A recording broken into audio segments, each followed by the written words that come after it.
ഇന്ന് നമുക്കൊരു തീരുമാനമാക്കണം. ഉപ്പാനോട് മയത്തി സംസാരിക്കാം.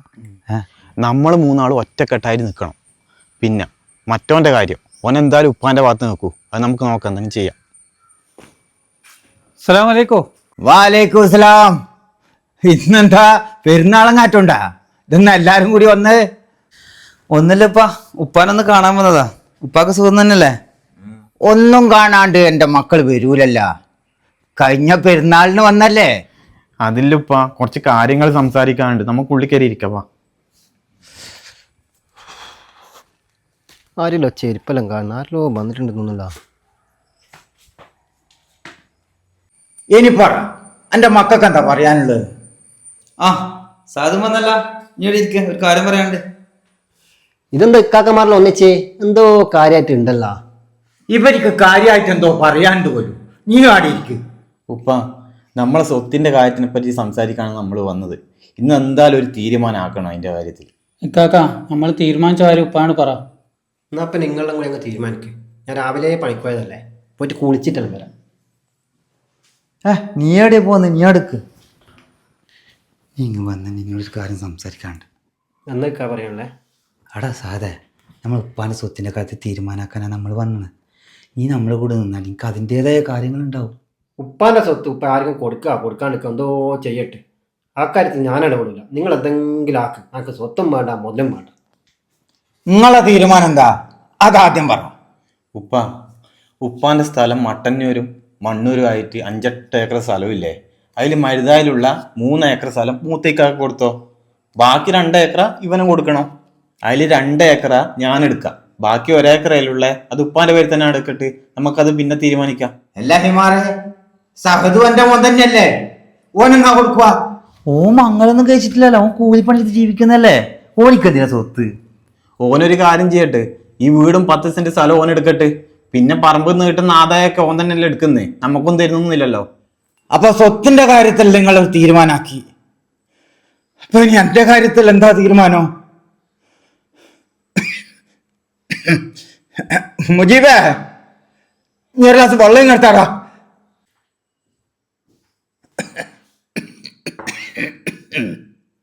ഉമ്മയില്ലാണ്ടായ എൻ്റെ എപ്പ് നമ്മൾ കാര്യങ്ങളെല്ലാം നോക്കുന്ന ഇവനാ.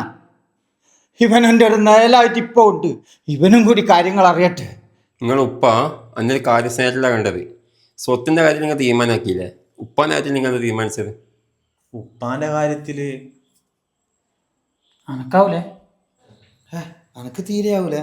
വീട്ടിലൊന്നും ആളില്ല. ഇനി പിന്നെ അതിനും കൊണ്ട് വരാങ്കില്ല. അപ്പോൾ എല്ലാ കാര്യത്തിനും തീരുമാനമായി. എന്നാ ഉപ്പ ഒരു കാര്യം തീരുമാനിച്ചിട്ടുണ്ട്. മുജീബേ, നീ ആ പൊട്ടിയിലുള്ള പ്രമാണം എടുത്താ. അപ്പോൾ എല്ലാം കൂടി നിങ്ങൾ തീരുമാനമാക്കിയല്ലേ? ഉപ്പാനെ നിങ്ങൾക്ക് ആർക്കും നോക്കാൻ പറ്റൂല. സ്വത്തും മുതലേ വേണ്ടു. ഉപ്പാനെ ആരും നോക്കണ്ട, എനക്കറിയാം നോക്കേ. ഒരു സ്വത്തും വേണ്ട, മുതലും വേണ്ട. ഇതേക്കോ. എന്നാ ഉപ്പ ഒരു കാര്യം തീരുമാനിച്ചിട്ടുണ്ട്. എൻ്റെ സ്വത്തിൽ 1 ഏക്കറ ഞാൻ എൻ്റെ ഇളയ മോന് കൊടുക്കും. ബാക്കി ഞാൻ അനാഥാലയത്തിന് കൊടുക്കാനാ തീരുമാനിച്ചത്. നിങ്ങൾ പണ്ടേ ഇങ്ങനെയാന്ന് എനിക്കറിയാം. നിങ്ങൾക്കൊന്നും തരൂല. നിങ്ങൾ പോട്. ഇനി എന്ത് കേൾക്കാൻ എടുക്കുന്നത്? ഇറങ്ങി വാടാ. ഇത് എന്താ ചെയ്യേണ്ടതെന്ന് എനിക്കറിയാം. ബാക്കി ഞാൻ ചെയ്തോളൂ. വാ നടക്ക്. ഞാൻ പറഞ്ഞത് രണ്ടോ കറക്റ്റായിട്ട് മനസ്സിലായിട്ടില്ലേ? ഒരു സംശയം തോന്നാൻ പാടില്ല. അത് നമുക്ക് വേണ്ട പോലെ കൈകാര്യം ചെയ്യാം. വാ നടക്ക്.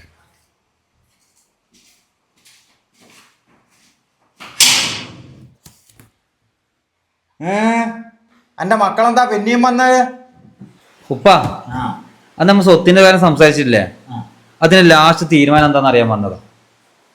ഉപ്പ ആദ്യമായിട്ടും അവസാനമായിട്ടും ഒരു തീരുമാനം പറഞ്ഞിട്ടുണ്ട് നിങ്ങളോട്. ഈ സ്വത്തിന്റെ കാര്യവും പറഞ്ഞിട്ട് ഇനി നിങ്ങൾ ഇങ്ങോട്ട് വരണ്ടെന്ന് ഞാൻ പറഞ്ഞിട്ടില്ലേ? നമ്മളെ ഉപ്പാന്റെ മക്കളല്ലേ. ഉപ്പ എന്തിനാ ഇങ്ങനെ കടമ്പിടുത്തം പിടിക്കുന്നേ? എന്തെങ്കിലും ഒരു വിട്ടുവീഴ്ച ചെയ്തുകൂടെ ഉപ്പാ? വിട്ടുവീഴ്ച? ഇത്രയും കാലമായിട്ട് ഈ ഉപ്പാനെ നോക്കാൻ ഇളയ മോനെ ഉണ്ടായിട്ടില്ലൂ. എടാ, നമ്മൾ ഉപ്പ പണ്ടേ ഇങ്ങനെയാ. വാശി പിടിച്ച വാശിയ. പണ്ട് ഉമ്മുള്ളവരും അങ്ങനെ തന്നെയാണ്. എന്ത് ചെയ്യാനാ? നമ്മളും നിങ്ങളെ ചോര തന്നെയാന്ന്. വാശി പിടിച്ചാൽ നമ്മളും മോശമൊന്നുമല്ല. നമുക്ക് കാണാം. വാടാ. കാണാം. നമ്മക്കും ജീവിക്കണ്ടേ ഉപ്പാ?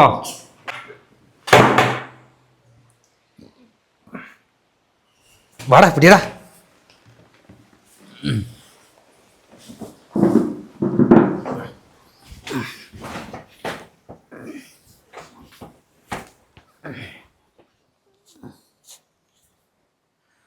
പറഞ്ഞത് കേട്ടപ്പോരേന് ഉപ്പ നമ്മളെ കൊണ്ട് ഈ ക്രൂരത ചെയ്യിക്കണ.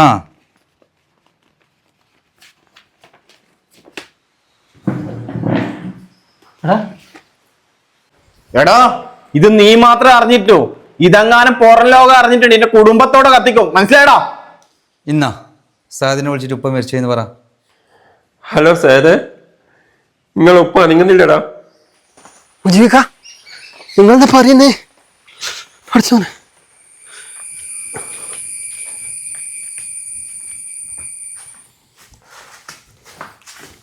അല്ലടാ, നീ ആളും കൂട്ടി അടുത്തേക്കാ പോന്നേ? എല്ലാം പറയാം മുജീബിക്ക.